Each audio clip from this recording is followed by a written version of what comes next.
I am of the opinion that Brent Brennan is under a lot of pressure this year. Now, I don't necessarily think that that's fair, but it just is what it is. He's a first-year coach at a program, but he's been a head coach for quite a while. He's inherited a lot of talent. They've got to win now. There's a lot of pressure on him to win, and a lot of times Texas coaches don't, or Arizona coaches don't have that kind of pressure. He's got a lot of pressure to win now, Sheer. I was on radio the other day, and they asked me the number of wins that Arizona fans would feel is acceptable after the success from last year. It's a good question. I think. 9 I mean, in the real world, it's 9, right? 9 minimum. Yeah. I think you could probably live with 8 if you're near the top of the conference. Like, let's say 8-4 and you finish like second or third in the Big 12. I think the first year in the Big 12, you could handle it. A 7-5 sneaking into a bowl game is not acceptable. Yes, 7-5 is just not acceptable, especially too with where we with what you have.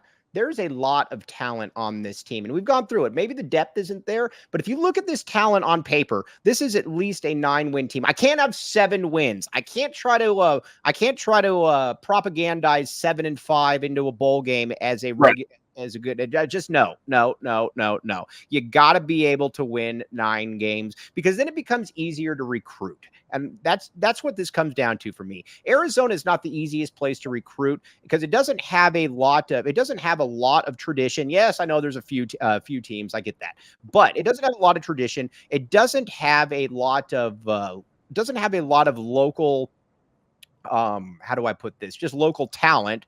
And it's just it. And it becomes a lot easier. If kids know that Arizona football is good, if they grow up knowing that Arizona, like that's just been kind of it just becomes easier to get your foot in the door, Skier. Yeah, I mean, it really does. And it shows that fair or not, Brent Brennan has to show that Brent Brennan can win in general, right? Like Jed Fish won. We know he won. Now Brent Brennan has to say, look, I could win with similar guys. I'm going to bring in my own players. We're going to win with these guys too. It wasn't just a flash in the pan because the reality is Arizona football hasn't been successful for a long time, which is why people are excited. So you better be able to build on that success because if you don't, you're right back where you started. And for the record, I don't think that Brent Brennan will be right back where we started, but you got to prove that you won't be. Yes, but I do believe, though, that you've got to be in there. Now, Anthony Gerdos says, hi, Bar, which we've only won 9 games twice since 99. That's true. But at the same time, this team is also far more talented than those other teams as well. This team coming back is way more talented than the Rich Rod team that won the Fiesta Bowl. It just is. And it's more talented pretty much across the board. This is just a good team. It is. I think people forget how lucky that Fiesta Bowl team was. Super lucky, dude.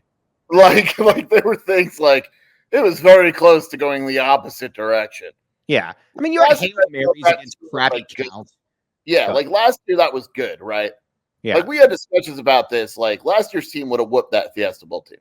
Right, exactly. Now, Robert Garitano says, Utah was average before Whittingham. Not so fast, my friend. I believe Urban Meyer was there before him. Yeah, what are you talking about?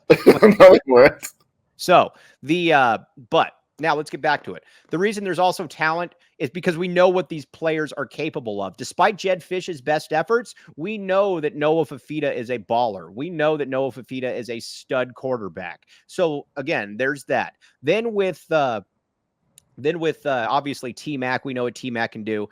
And the offensive line, again, that's a question mark for me. But we got 4 dudes that we know can play here. And that's what I'm going to keep coming back to as well. Now, there are some unknowns. My guy, Malachi Riley, who you do believe is who you have rated way too low in your top 20 impactful player list. That's not what the list is.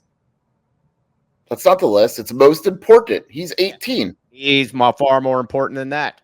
But you were wrong. No, he's not. I'll give you my list, and you tell me who he should pass. I don't want your list right now. No, not now, but come on. That's not low. You will be wrong. But now when it comes back to this squad, though, I think that you know, and defensively too, there's a lot of proven talent. That secondary is proven. I mean, we know what you have in that secondary. Now, the one corner spot Sheer and I are still competing for, but other than that, you still got 5 DBs that you know can play. You know Manu's a stud, and defensively on the defensive line, it should be decent. Again, there isn't a lot of players that are total unknowns. And I think that is why there is so much talent there. That's why there's so much expectations. Well, yeah, that's what we talk about, right? Like Arizona's questions aren't as big as some other questions. At the corner is absolutely a question. Yes. That second corner scares the heck out of me. But the good thing is you kind of make up for it because one side of the field will be shut down with Tacario, and then you have safeties. Right. Now, look, and with the coaching staff as well, it is a very veteran coaching staff. I get that they're new in these roles. I get all of that. I do not care. They have been around forever, and it's a good thing. But Brent Brennan this is not his first year as a head coach. Dino Babers, not his first year as an OC. Dwayne Aquina, not his first year coaching the defense. This is I have high expectations, and I believe to whom much is entrusted, much is demanded, Jason Scheer. Much is entrusted, much is demanded. We say this.